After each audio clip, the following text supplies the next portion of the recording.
teman semuanya. Harusnya saya sungkan, harusnya Cak Samsul duluan ini yang menyampaikan overall itu ya. Justru Cak Samsul saya taruh di belakang. Karena Oke, gong. Bagong Gong ya. di belakang. Bagian Ya. ngegongi ke ring satu kan Cak Samsul. Iya, ini kan kita ini junior soalnya. Iya, makanya itu. Oke, ya. Jadi kalau memang krisis yang kita alami sekarang ini adalah krisis yang mungkin belum pernah terjadi, ya. Ini krisis pertama kali di mana krisis yang berdampak multidimensional seperti yang disampaikan oleh Bu Mei, ya, di mana kalau kita runtut dari berbagai krisis yang terjadi, biasanya hanya satu dimensi. Ya, kalau tidak krisis ekonomi, ya, krisis sosial, ya, tapi ini adalah krisis kesehatan yang kemudian diikuti dengan krisis ekonomi dan krisis sosial, ya. Dan ini memang belum pernah terjadi sebelumnya. Dan memang dampaknya ini kalau orang luar negeri bilang ini katastrofi, ya. Katastrofi itu betul-betul daya hancurnya itu luar biasa, ya. Daya hancurnya luar biasa. Semuanya menjerit, semuanya kena dampak, ya. Hampir semuanya ya kena dampak. Ada yang turun berdasarkan survei yang disampaikan oleh ICSB dan Pak Jeki dalam rapat dengar pendapat, ya, salesnya hampir turun 70 sampai 80%, ya, sales. Dan ini adalah krisis yang mungkin yang pertama yang dirasakan dampaknya besar di level UMKM.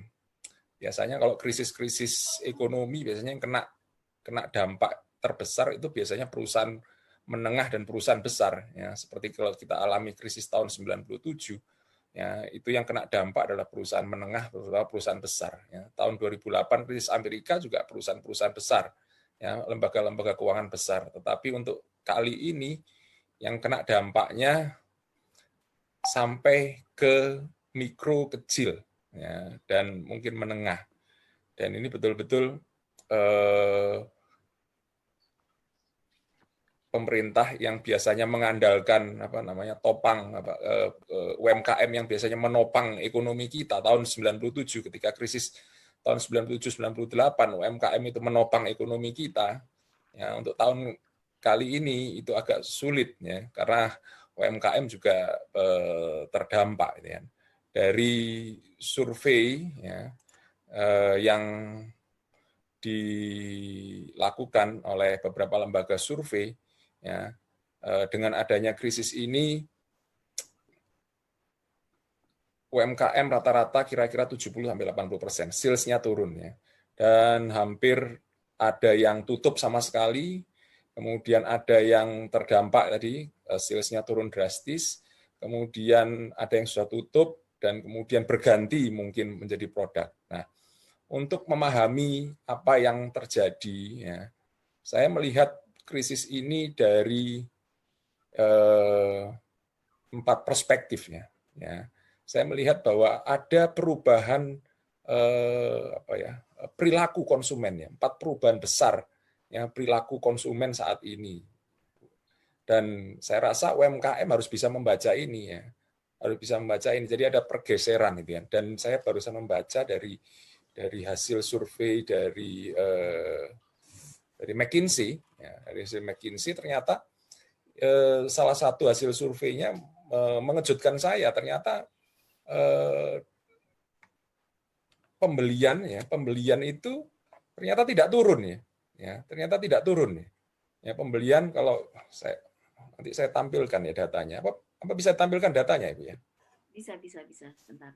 Sebentar, saya cari, saya simpennya di mana ini.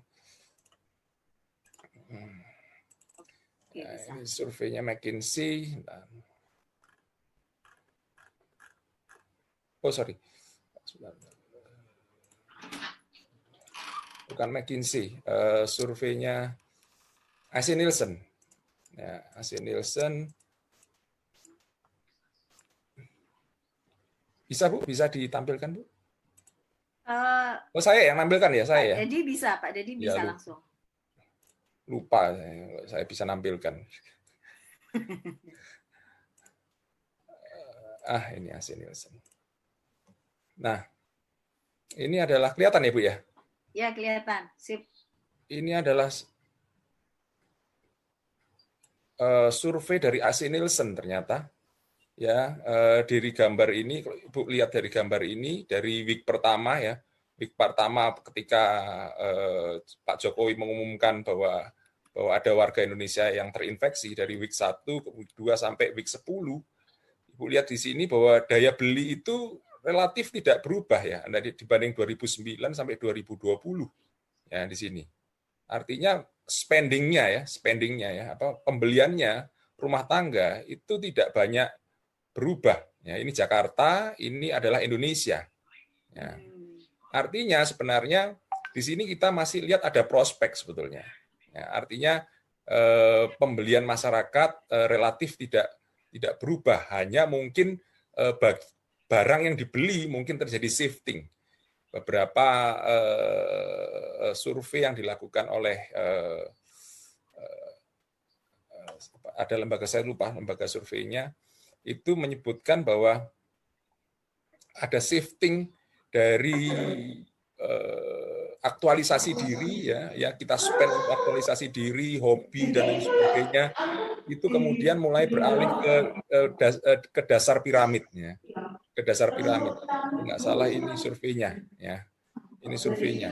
Nah, artinya ada bottom of pyramid, ada piramida yang bergeser dari puncak ke dasar ya. Jadi artinya bahwa dulunya kita itu mungkin kalau kita lihat piramida Maslow, kita selalu di atas aktualisasi diri, hobi dan lain sebagainya. Kita mulai masuk ke turun ke bawah, di mana pemenuhan kebutuhan pokok, ya keamanan dan lain sebagainya. Nah, itu konsumsinya mau mengarah ke sana. Ya. Artinya kita spend terjadi ke bawah. Nah, kemudian ada 4 pergeseran. Kalau saya lihat ini hasil surveinya, saya lupa dari mana ini? Dari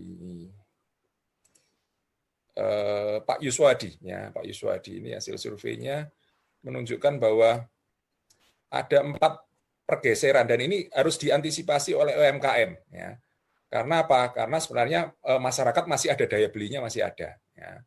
Ya, pertama adalah bottom of pyramid. Jadi ada pergeseran kebutuhan. Kemudian ada stay home lifestyle. Ya.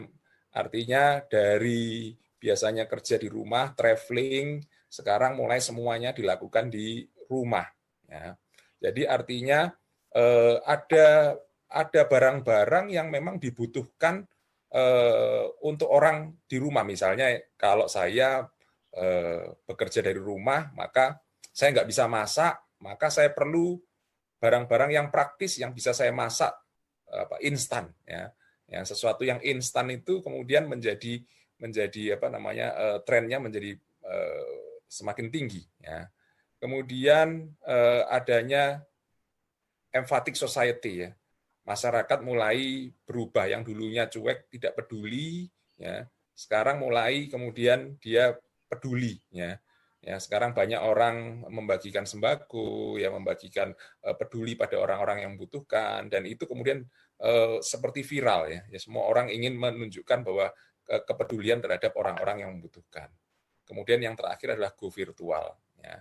Go virtual artinya semua yang kontak fisik sekarang dikurangi sehingga kemudian orang mencoba untuk menghindari kontak fisik menggunakan media virtual digital, sehingga yang terjadi adalah proses digitalisasi bisnis itu menjadi suatu kebutuhan yang sangat mendesak. Ini jadi percepatan ya percepatan, karena gini, contoh kalau kita di akademisi ya, kalau kita di akademisi kita sebenarnya sudah yang namanya e-learning itu sudah jauh-jauh hari kita persiapkan, tapi ternyata nggak pernah bisa jalan ya.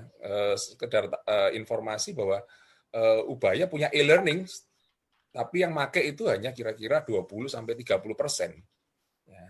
Tapi begitu kemudian ada COVID, yang menggunakan e-learning ya enggak mau ya 100% gitu kan, sehingga servernya jebol gitu kan. Server jebol, semuanya harus di-upgrade ya. Artinya ke depannya mau tidak mau yang namanya proses digitalisasi itu sesuatu yang mutlak harus kita lakukan ya. Oleh karena itu saya sih secara akademisi masih optimis bahwa kalau UMKM itu mampu untuk melihat peluang-peluang, masih ada peluang ya, masih ada peluang bisnis yang bisa